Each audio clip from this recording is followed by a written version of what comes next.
17, verso 23 ao 25. 1 Samuel 17, verso 23 ao verso 25, nos diz assim a palavra do Senhor. Estando Davi ainda a falar com eles, eis que vinha subindo do exército dos filisteus o duelista, cujo nome era Golias, o filisteu de Gate, e falou as mesmas coisas que antes falara, e Davi o ouviu. Todos os israelitas, vendo aquele homem, fugiram de diante dele e temiam-o grandemente, e diziam uns aos outros: vistes aquele homem que subiu? Pois subiu para afrontar a Israel. A quem o matar, o rei o cumulará de grandes riquezas, e lhe dará por mulher a filha, e a casa de seu pai isentará de impostos em Israel. Você pode tomar o seu assento. Irmãos, nós que estudamos ensino médio, faculdade, nós temos mais contato com isso, mas eu creio que a maioria de nós já devemos ter ouvido falar da história o mito da caverna, ou a alegoria da caverna, do filósofo grego chamado Platão. No seu livro A República, ele traça dessa história, o mito da caverna, a alegoria. E no que consiste isso? Brevemente, em resumidas palavras, ele trata de uma história de homens que desde o seu nascimento eles estão aprisionados dentro de uma caverna. E eles vivem a observar a parede do fundo dessa caverna, porque ali no centro há uma fogueira, e no fundo ali são refletidas imagens de animais, de plantas, de seres humanos, de estátuas, e é através dessas imagens, essas sombras, que esses homens percebem um mundo imaginário. Mas ocorre que num dado momento, um desses jovens que ali estavam nessa caverna desde o nascimento, é arrastado para fora, e ele conhece então a realidade. E aí ele vê o sol a primeira vez, ele ouve o canto dos pássaros, as árvores e tal, e ele fica encantado, e ele volta para dentro da caverna para alertar os outros que aquele mundo que eles conheciam somente pela sombra na parede não era mundo, mas que o mundo estava do lado de fora. Mas aqueles que estavam ali dentro, não acreditando nele, o ridicularizaram, debocharam dele e por fim o ameaçaram de morte, porque o mundo que eles tinham para ele, ali, aquelas imagens, era o único mundo verdadeiro, e tudo que estava do lado de fora de nada valia. Nós vemos aqui no texto bíblico algo muito interessante, de certa forma muito parecido com esse fato. Nós vemos um povo condicionado a olhar somente o gigante, somente as imagens da parede. Mas nós vamos ver um jovem, como esse que sai da caverna, vem Davi, alguém que não está com os olhos fitados no problema, mas em alguém que poderia resolver o problema. Então nós vemos que no texto bíblico, um homem se levanta para afrontar Israel, e o nome desse homem é Golias. Ele era forte, guerreiro, e a característica que fica mais marcante sobre ele é o quê? Ele era muito alto, ele era um gigante, e todo o povo o temia grandemente. E diante dele, todos os guerreiros de Israel fugiam. Mas então Deus levanta alguém, um jovem, que não somente se levanta para temer a honra do povo, para defender a honra do povo de Israel, não. Esse jovem se levanta principalmente para defender a honra do Deus de Israel. Davi não se levanta ali para defender assim o povo: se nós perdermos aqui, eles vão entrar, eles vão saquear, eles vão estuprar nossas mulheres e vão fazer arruaça. Não, ele não se levanta só por isso, é por isso também, mas o principal motivo é porque aquele homem que se levantara contra Israel ofendia ao Deus de Israel.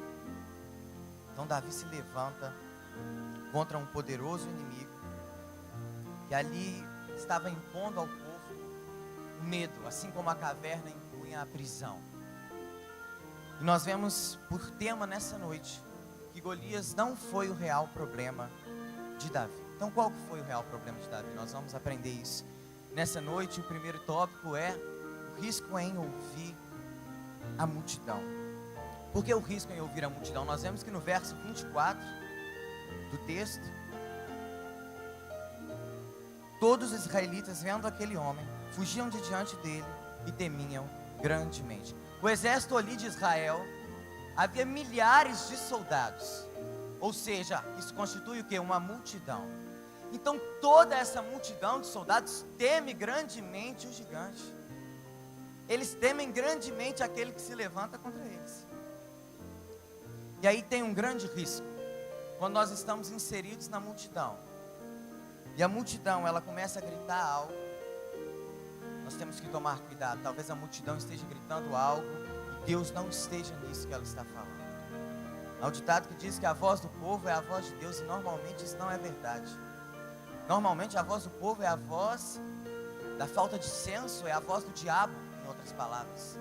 A voz de Deus normalmente ela vem no secreto, no seu particular, no solitário, e normalmente a direção que Deus te dá, quando você revela ela a muitas pessoas, as pessoas costumam te censurar.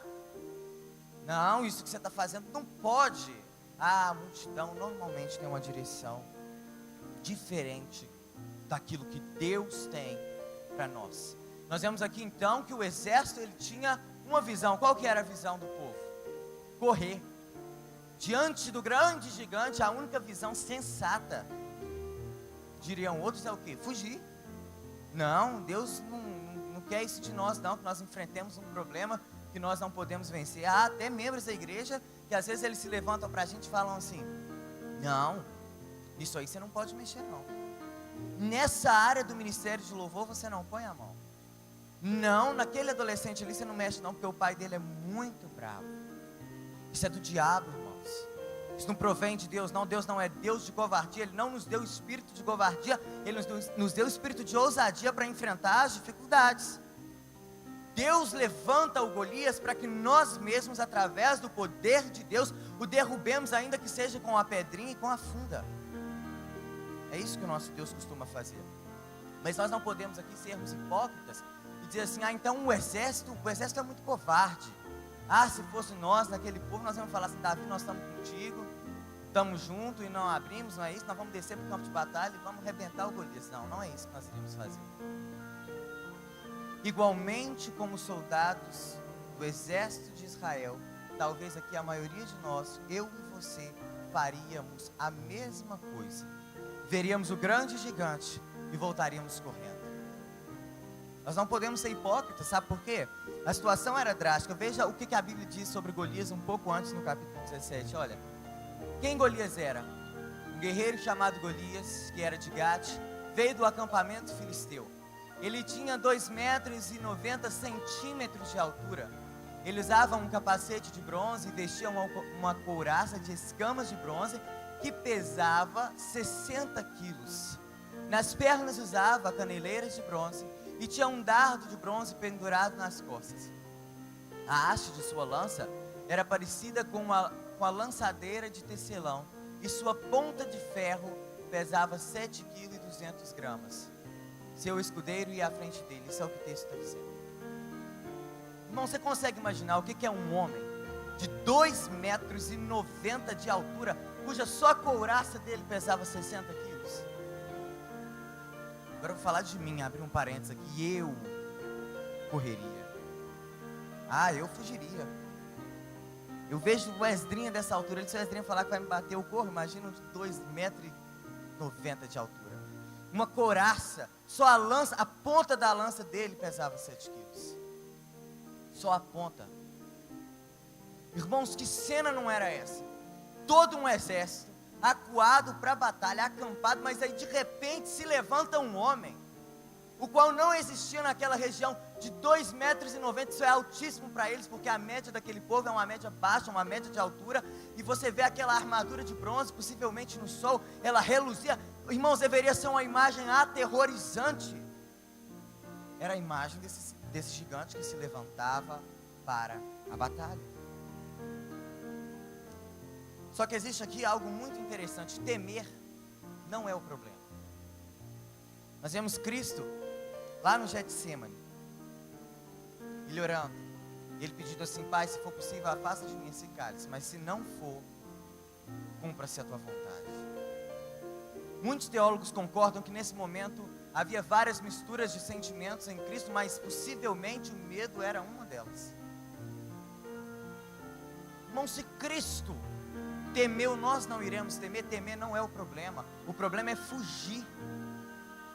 Você vai temer, porque você é humano, você não possui todo o poder. O único ser que não pode temer diante de nenhuma dificuldade é Deus, porque diante de qualquer dificuldade Ele continua sendo Deus, e o impossível nada é para Ele, senão mais uma situação. Então Deus não teme, nós tememos. Diante de um mar e do exército de Faraó atrás, a única atitude que o povo tem é de temer. Quando se levanta um grande exército, quando se levantou lá contra Josafá, a única atitude é temer. A nossa reação é o nosso sentimento, ainda que nós não demonstremos isso. Quando o sujeito é diagnosticado assim, você está com câncer, ele pode não demonstrar, mas ele está temendo. Nós tememos.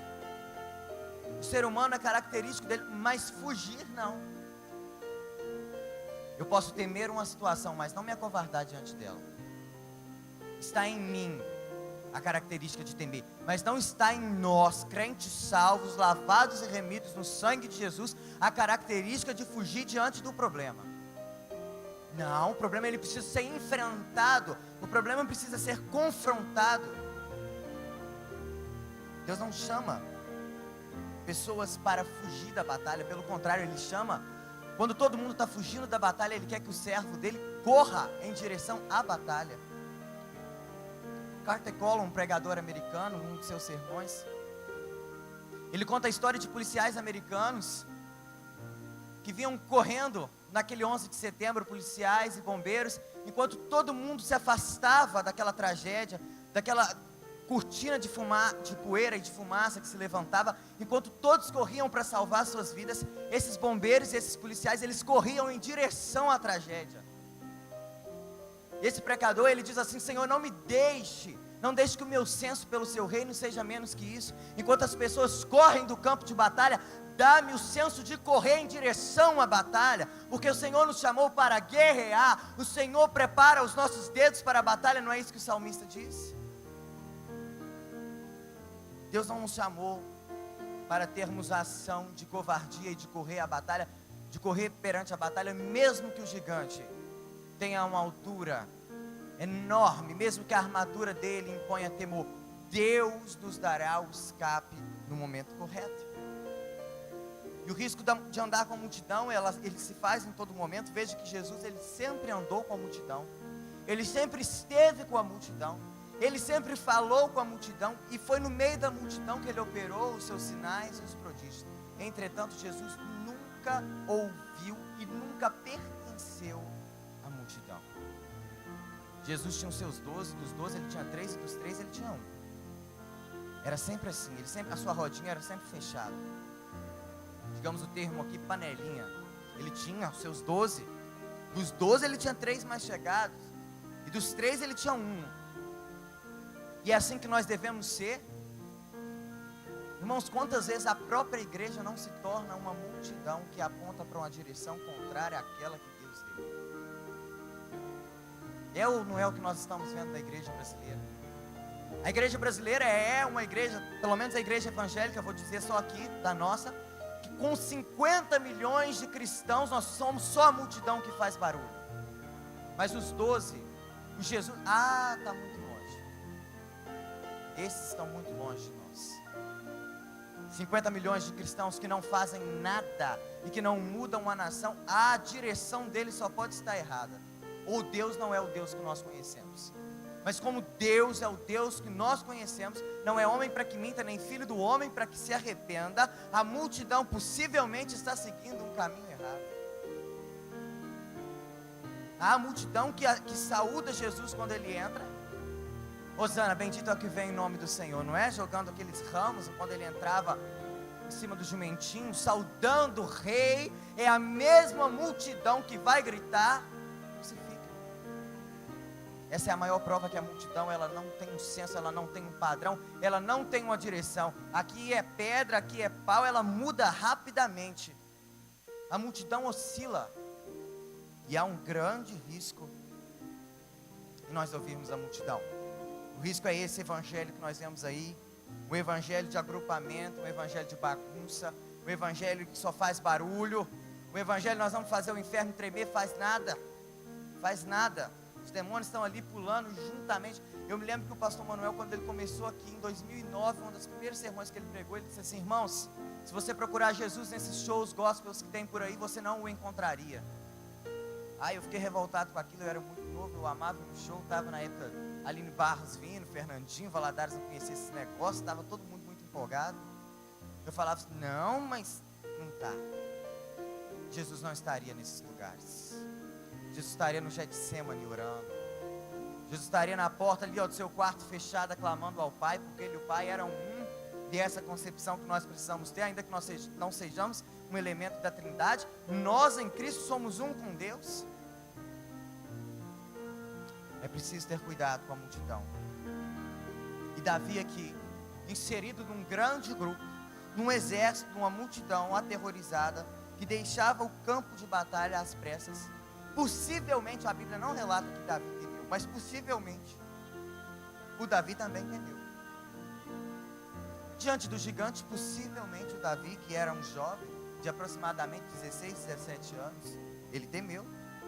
Ele temeu aquele grande homem que se levantava. Era o terror que tomava todo o povo, e possivelmente o tomara também. O medo era tanto, que o rei Saul tinha feito o seguinte: olha, o homem que se levantar contra Golias, quem acabar com esse gigante aí é o seguinte: eu vou dar minha filha em casamento, eu vou tornar ele riquíssimo, é só ir lá, ó, vai lá e mata. Aí nós vemos outra coisa: o próprio rei, que já havia sido rejeitado por Deus, já não tinha coragem nenhuma para enfrentar o gigante.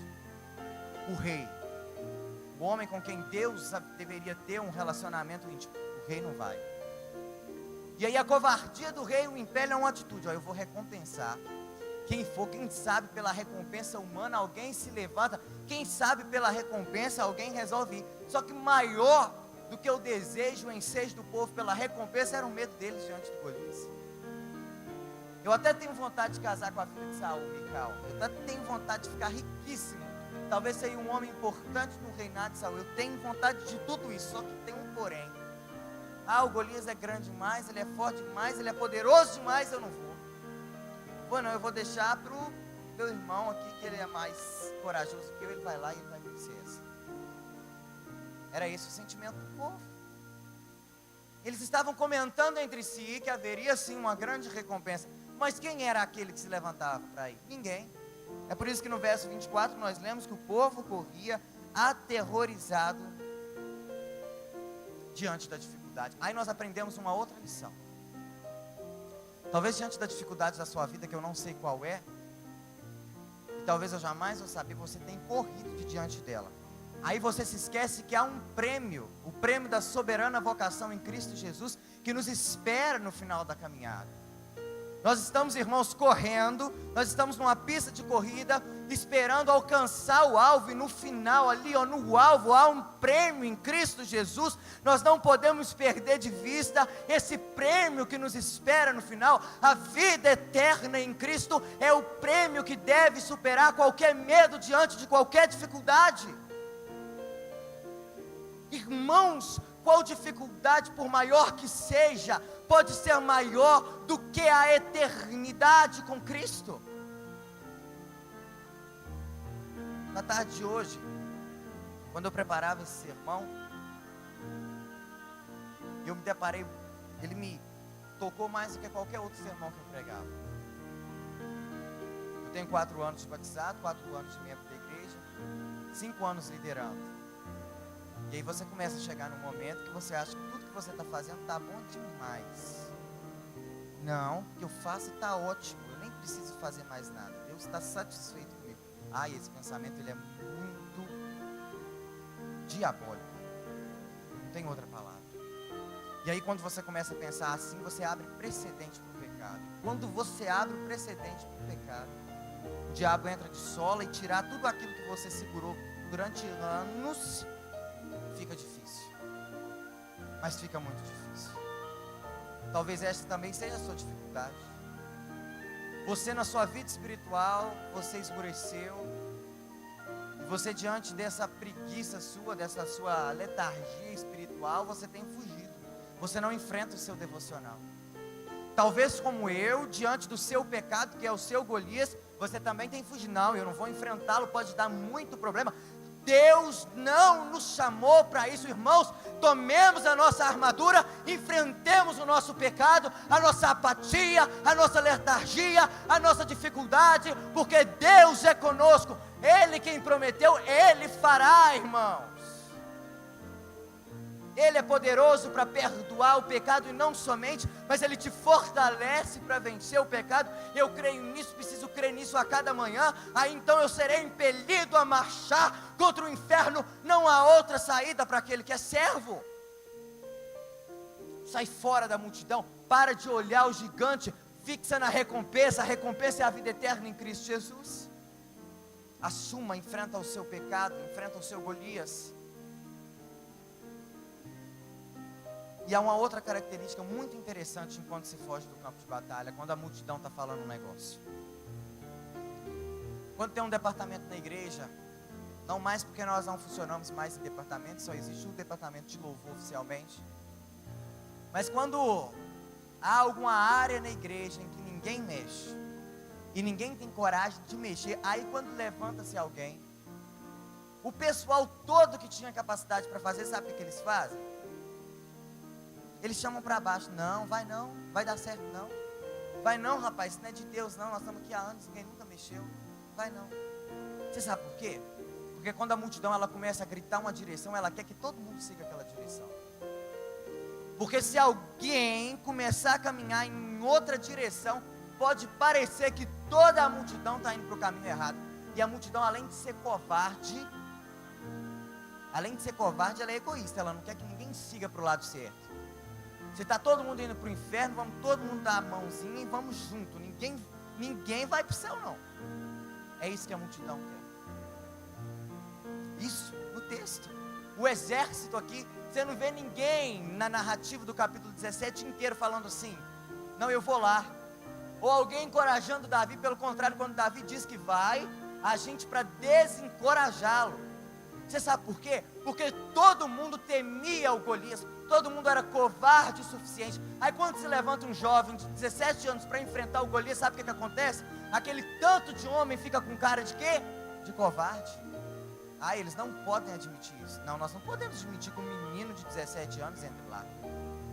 Não. Se eu não vou, ninguém mais pode ir. Se eu não ministro louvor, ninguém mais ministra. Se eu não prego, o culto não é a mesma coisa. Ah, se eu não estou lá. Se eu não estou na reunião de oração, não tem revelação, não tem reteté. Para com isso. Deus não está nesse negócio não. Deus usou a mula de Balaão, Ele usa quem Ele quiser. Seja um menino de 17 anos, seja um senhor de 80, Deus usa quem Ele quer, no momento que Ele quer. Lá em 1 Samuel capítulo 2, também no Salmo 110, diz que o Senhor levanta o homem do montouro de cinzas e do barro e o coloca para se assentar entre os grandes da terra. Deus usa quem Ele quer, no momento que Ele quer e como Ele quer. É por isso que nós precisamos tomar cuidado com a multidão. Ela é covarde, ela não fixa na recompensa que espera no final. E o pior, ela não quer que ninguém vá, para que não fique feio para ela. A multidão, ela é difícil, ela segue um caminho o qual nós normalmente, possivelmente, não devemos seguir.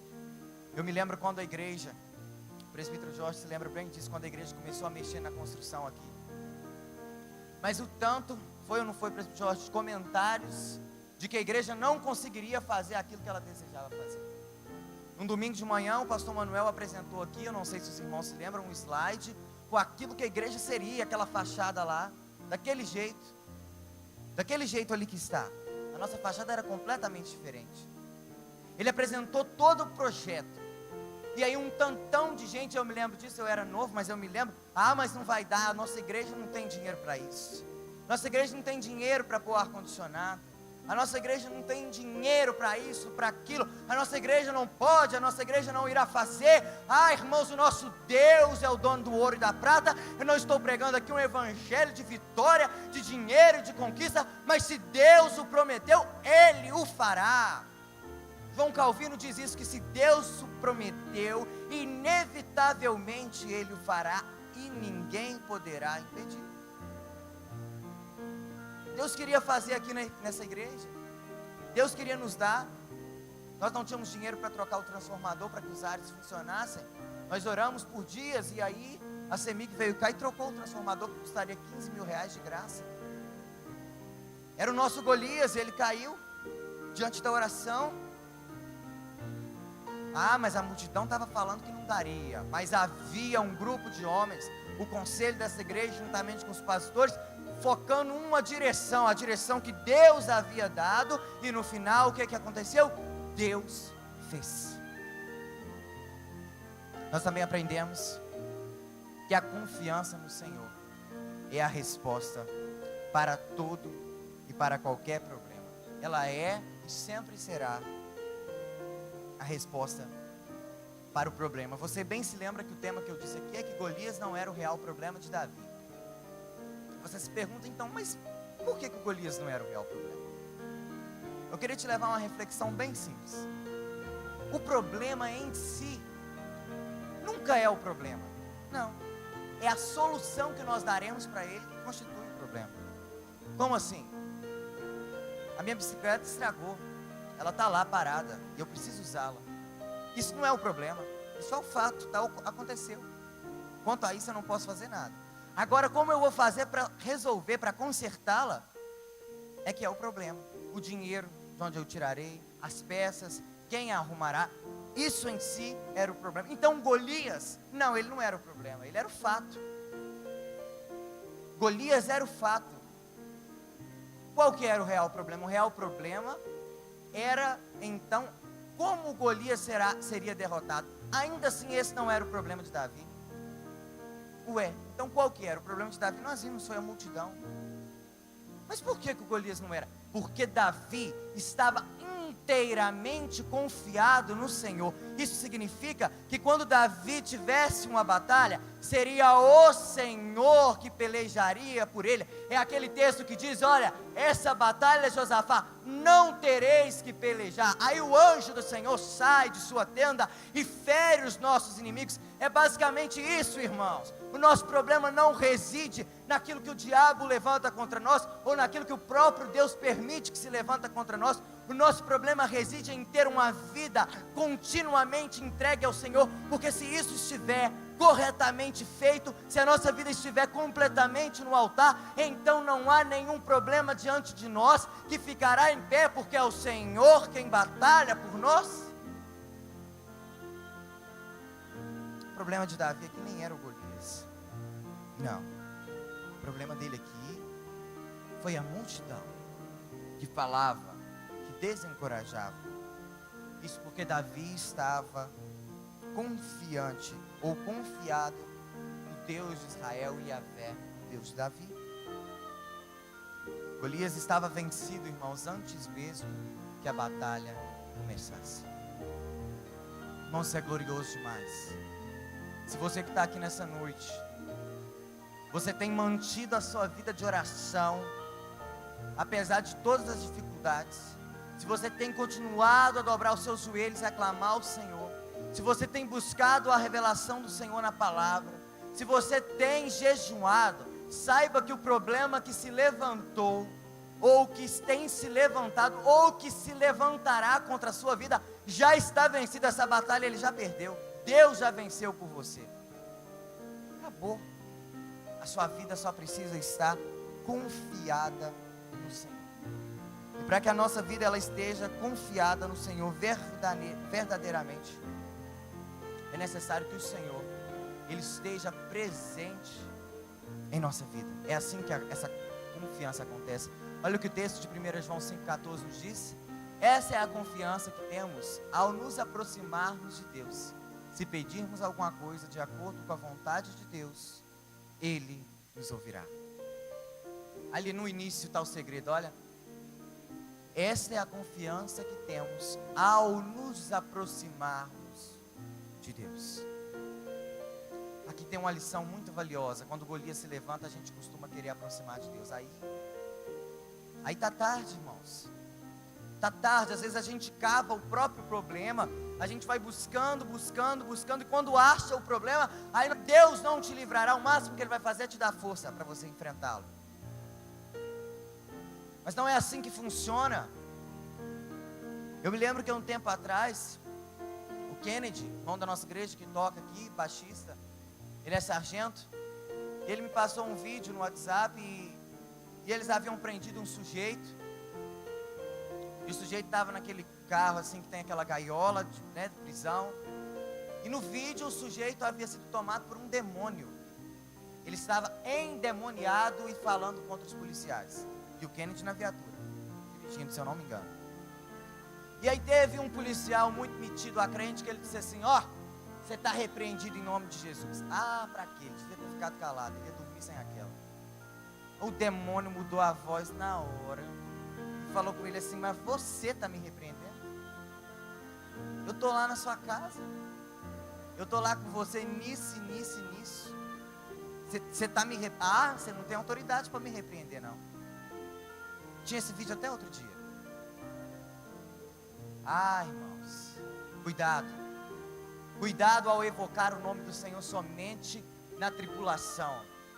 Cuidado ao achar que o Senhor vai se voltar para nós como sempre se voltou ao Israel. E olha, ele sempre se voltava ao Israel, sim, mas eles passavam primeiro pela prova. Era 70 anos de escravidão, de exílio, eram 400 anos de escravidão. Não pense você que você vai viver uma vida, ou eu vou viver uma vida aqui e ali, eu vou dar uma corridinha aqui, dou uma pecadinha e volto aqui para o altar, e a minha vida continua, que no momento que Golias se levantar, que eu vou poder dizer assim: Senhor, salva-me, e o Senhor me salvará.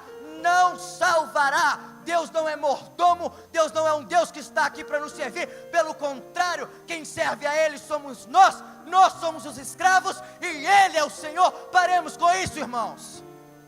Essa ideia de que o Senhor precisa nos socorrer no momento que clamarmos, Ele não é nosso empregado. Deus é o nosso Deus, Ele rege o universo. Eu dei uma aula na juventude domingo, que falava sobre o universo em vários aspectos. Quando eu preparava essa aula, eu tive uma noção do que é a grandeza de Deus.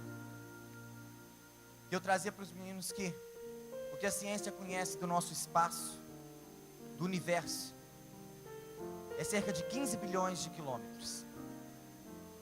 Um diâmetro, um círculo, se você contar daqui de onde nós estamos e abrir um grande círculo, que nós conhecemos o universo, é cerca de 15 bilhões de quilômetros. Nesses 15 bilhões de quilômetros residem 7 sextilhões de estrelas. Nós nem sabemos quanto que isso significa. O máximo que a gente consegue é milhares. A nossa mente não consegue computar mais do que isso. É 7 seguido de 22 zeros. Aí sabe do que eu me lembro? Do texto de Isaías 40. Lá em Isaías no capítulo 40, quando o Senhor diz assim: olhai para o céu e vede todas essas coisas. Eu sou o Senhor que faz sair o exército das estrelas de suas sendas e as conhece cada uma pelo seu nome. Esse é o Deus ao qual nós servimos, que Ele é grande e poderoso para conhecer esse tanto de estrelas que nós nem conseguimos mensurar, e nós achamos que podemos gritar por Ele só quando Golias aparece. Não, Deus não é esse Deus. Deus não é esse Deus que nós podemos dizer assim: eu ordeno que isso aconteça e isso aconteça. Não é assim que funciona. Até no servo de Deus, Deus pode levantar um câncer aqui no irmão da igreja, que é fervente nas orações, nas vigílias, e o matar, e ainda assim ele é digno de ser louvado, porque a vida que ele dá, ele pode tomar, tudo é dele, ele toma para ele, e ele não deve, não pode, e não será questionado por isso. Ele é Deus, irmãos. Essa é a noção de Deus que nós precisamos ter, não só diante do Golias. O Golias é nada perante ele, mas diante de toda a nossa vida, o Senhor precisa estar conosco, não só como um mero mordomo que nos socorre. Enquanto os homens dos exércitos, ou do exército, falavam sobre a recompensa do rei Saul, é o que nós vemos no verso de número 25, mais claramente. Nós vemos que o povo falava sobre a recompensa. Olha o que diz o verso 25, olha: e diziam uns aos outros: viste aquele homem que subiu, pois subiu para afrontar a Israel. A quem o matar, Veja bem, a quem o matar, o rei cumulará de grandes riquezas, e dará por mulher a filha, e a casa de seu pai isentará de impostos. Eu não vejo ninguém falando assim, olha, aquele gigante que se levantou está ofendendo Deus de Israel. Aquele gigante que se levantou está ofendendo a nação santa. Aquele gigante que se levantou, ele está blasfemando contra... Não. Sabe o que a multidão foca? Nós falamos aqui que nós precisamos focar na recompensa espiritual. Não confunda as duas coisas, o que eu vou dizer agora. A multidão foca na recompensa terrena, porque ela é carnal, ela é material, ela é daqui. A multidão não é peregrina, ela não foca na terra, na Canaã celestial. Não, ela está focada aqui. É aqui que importa o que é palpável, o que é tangível, o material. O que eles estão importando? Olha, quem for lá e matar, vai ser príncipe, porque vai casar com a princesa. Quem for lá e matar, vai ficar riquíssimo, vai ganhar muito dinheiro. Quem for lá e matar, o pai dele vai ser isento de impostos. Sabe do que eu me lembro? Daquele texto em Neemias, quando o Senhor diz assim: eis que eu procurei um homem que estivesse na brecha para tampar o muro e não o encontrei. Se eu não me engano é Neemias mesmo. Sabe o que Deus está à procura? Seja naquele tempo, estava e encontrou, mas eu não sei se encontrará no nosso tempo. A dizer de mim, não tem encontrado, de mim Lucas, mas eu não sei, talvez você tenha uma vida correta diante de Deus, então você pode dizer que você é essa pessoa, mas Deus procura alguém que esteja muito mais importado em defender o nome de Deus do que na recompensa que ele receberá. Estou dizendo de recompensas materiais. Porque se você é fiel com o Senhor, Ele será fiel com você. Buscai primeiro o reino de Deus e a sua justiça, as demais coisas serão acrescentadas. Você comerá o melhor dessa terra. É nisso que nós nos apegamos. Nós gostamos do material, daquilo que é para agora, da casa que eu vou ter, do carro, da esposa, do filho, de tudo. Mas não nos importa, não é? Sofrer em relação ao nome do Senhor que tem sido blasfemado. Não, isso aí não nos importa não. Nós vemos a igreja quando houve aquela última parada gay, quando uma moça, ela simbolizou lá a crucificação de Cristo. Aquilo deu polêmica. O Facebook então tinha crente, você puxar de enxada, o pessoal falando, isso não pode falar assim de Cristo, não pode pôr essas imagens, não pode, mas pode aceitar o troco a mais no ônibus, pode, o troco a mais, pode, não pode? Filhos podem responder os pais podem ir aos filhos, tudo isso pode, mas quando se trata dessas coisas que se tornam públicas, aí nós gostamos de aparecer. Quando Golias é fraquinho, que não precisa ser enfrentado, aí nós nos levantamos, mas quando há um problema, quando há dificuldade, nós não nos levantamos. Essa guerra que aí está, irmãos, que a igreja tem travado contra o homossexualismo, contra a corrupção, não será vencida de outra forma, se não for com os joelhos dobrados. Se nós não pelejarmos em oração, nós não venceremos. Não será com palavras, com leis, com políticos cristãos sendo eleitos. Não é assim que vencerá. A igreja primitiva não vencia assim. Ela não precisava de políticos, ela só precisava de uma reuniãozinha de pouca gente e o fogo descia. Ela só precisava de um sermão de Pedro, gritado assim porque não existia microfone, sendo lido à luz de vela, e 3.000 pessoas aceitavam Jesus. Era o poder de uma vida devocional com Cristo. É a diferença. O Senhor procura alguém que seja importado em sofrer em relação a Ele. Nós vemos o texto que nos diz na palavra do Senhor, eu não o coloquei aí, somente aqui, mas que nos diz que nos importa que soframos por amor a Cristo, que nós enfrentemos também a vergonha da cruz. É o que nos importa. Não importa se você jovem que nasceu chegará aos 80 anos de idade, isso é pífio, isso é frívolo. Talvez você esteja me ouvindo falando, essa coisa que esse menino está falando é loucura. Não é loucura, não é Bíblia. Não é o propósito maior da Bíblia de tornar rico, próspero.